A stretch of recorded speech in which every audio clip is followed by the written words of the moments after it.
Le hemos solicitado que viniera hoy a esta reunión porque nos gustaría analizar detalladamente y comentar el reciente informe sobre las supuestas irregularidades mencionadas.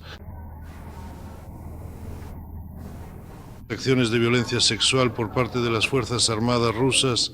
Estamos sumamente decepcionados y, diría yo, indignados por la decisión claramente sesgada y politizada de la ONU, del secretario general, de incluir a las Fuerzas Armadas y de Seguridad rusas en la lista de partes responsables de actos de violencia sexual.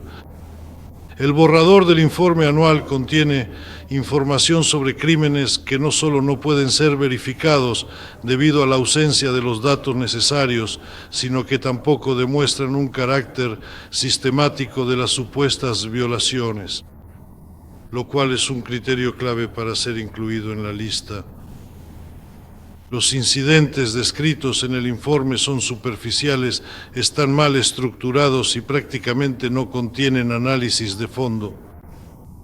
Da la impresión de que el documento fue preparado de manera superficial y con la intención de llegar a una conclusión predeterminada, desacreditar a Rusia y ocultar las acciones ilegales del régimen de Kiev.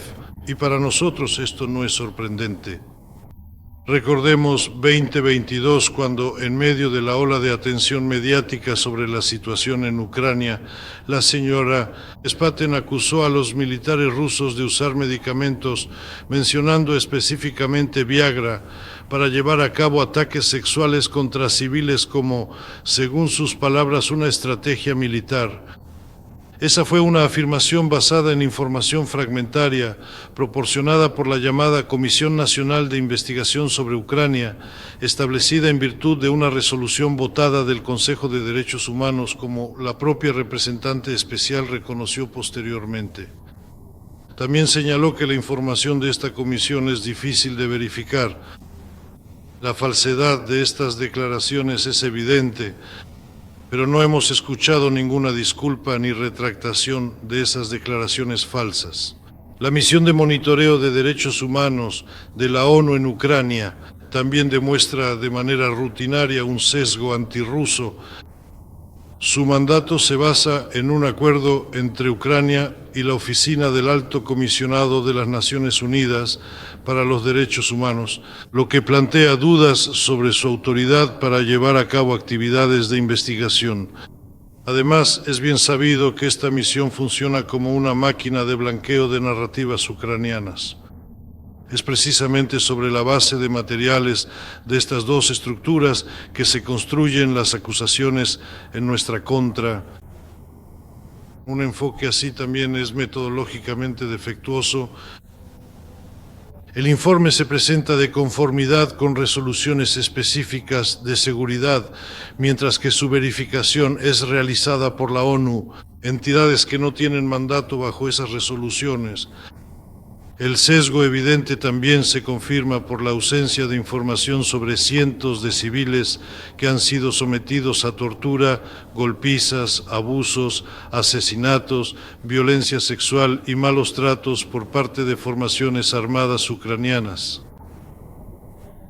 Les daré solo algunos ejemplos. Por ejemplo, en 2025, en la aldea de Ruskaya Parechnaya, en la región de Kursk, durante la inspección de casas residenciales privadas tras la liberación de la ocupación ucraniana, durante la incursión territorial se encontraron los cuerpos de 22 residentes locales asesinados. 8 de ellos habían sido víctimas de violencia sexual antes de morir. También debemos recordar el caso de Vladimir Parafilo, un militante de la Brigada de Asalto ucraniano, por supuesto, quien, junto con 3 de sus compañeros, violó a una mujer de 55 años, sometiéndola además a torturas, incluso utilizando un dispositivo de descarga eléctrica. Otro soldado capturado de las Fuerzas Armadas de Ucrania, Evgeny Fabrisenko, confesó haber cometido una serie de violaciones y asesinatos de civiles. Gracias. La Comisión contra la Tortura de las Naciones Unidas también llamó la atención sobre el tema de la violencia sexual en Ucrania en 2025. Debemos recordar el reciente reconocimiento por parte de la defensora militar ucraniana, la señora Reshetilova, de que recibe numerosas denuncias sobre acciones ilegales por parte de miembros de las formaciones armadas ucranianas, quienes cometen actos de violencia no solo contra soldados rusos, sino también contra su propio personal militar y soldados, y contra civiles, tortura, violación, extorsión y abusos similares. Consideramos inaceptable la admisión de estos casos por parte de la ONU. Reafirmamos eso. La Federación de Rusia apoya de manera constante y sistemática los esfuerzos internacionales para proteger a los civiles, garantizar los derechos de los prisioneros de guerra y el estricto cumplimiento del derecho internacional. Cumpliendo el derecho internacional, pero la cooperación es de doble vía. Pedimos reiteradamente datos sobre los cargos a nuestras Fuerzas Armadas y no hubo respuesta.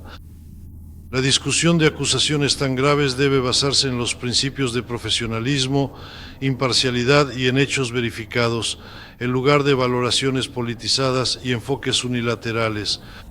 Creo que... Señor embajador, en las guerras ocurren crímenes y se producen violaciones de los derechos humanos. Muchos casos por parte de todos los bandos. ¿Está usted aquí negando que los soldados y el ejército ruso no cometieron ningún crimen? No confirmo ni niego nada.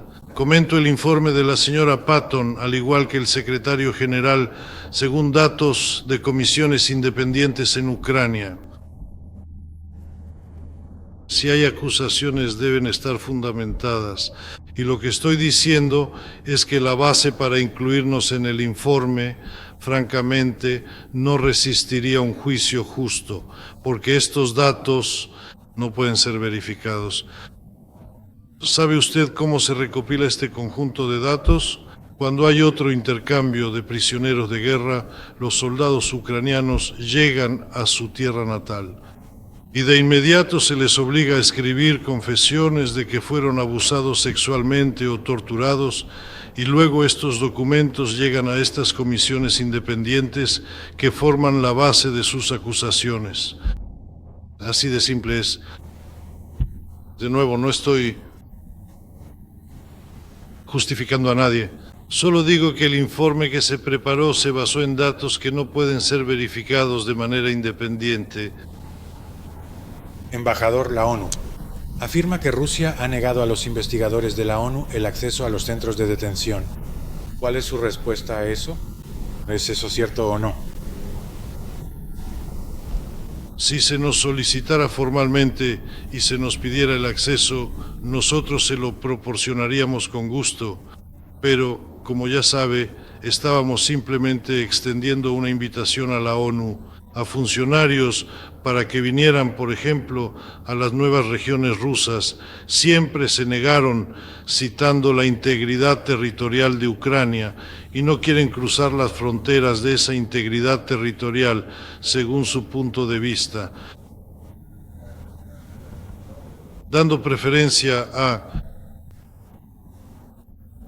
mantenerse plenamente informados sobre todo lo que está sucediendo en las diversas instalaciones en territorio ruso. La ley rusa prevé la estricta adhesión a los principios humanitarios y existen códigos de conducta del ejército ruso que les prohíben abusar de prisioneros de guerra o de cualquier civil, los cuales cumplen de manera estricta, muy estricta. Buenos días, señor embajador. Hace varias semanas, el ministro Lavrov envió al secretario general una carta sobre la provocación en Bucha con varias preguntas. ¿Ha recibido alguna respuesta de las Naciones Unidas? Esa fue una de las muchas cartas que el ministro Lavrov envió al secretario general. En esta ocasión era una carta que citaba específicamente 12 preguntas a las que queremos recibir respuestas. En la carta de presentación yo me dirigí al secretario general con la solicitud de que lo hiciera lo antes posible. Hasta ahora no hemos recibido nada. Y de hecho la provocación en Bucha es un hito, de hecho lo es. De hecho, eso nos impidió llegar a un acuerdo justo con Ucrania en 2022, cuando era muy oportuno hacerlo. Y después de eso, usted sabe que la parte ucraniana se retiró de las negociaciones con Rusia, por supuesto, con la ayuda de sus amigos occidentales, en particular Boris Johnson y otros. Pero Bucha es un caso muy indicativo. No hemos recibido respuestas a numerosas solicitudes por parte de Rusia. Muchas gracias, señor. ¿Cree usted que eso es intencional, embajador, que el secretario general no haya respondido? ¿O está usted decepcionado por eso?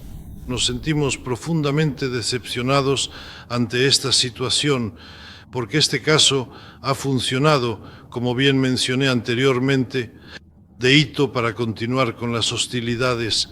Cuando estaban a punto de terminar las negociaciones en Estambul, donde ya habíamos esbozado el acuerdo, el futuro acuerdo que se podría haber alcanzado, entonces salió a la luz esta provocación. Aún no hemos recibido los nombres de esas personas desafortunadas que fueron mostradas al público mundial, y Bucha se volvió simbólica mientras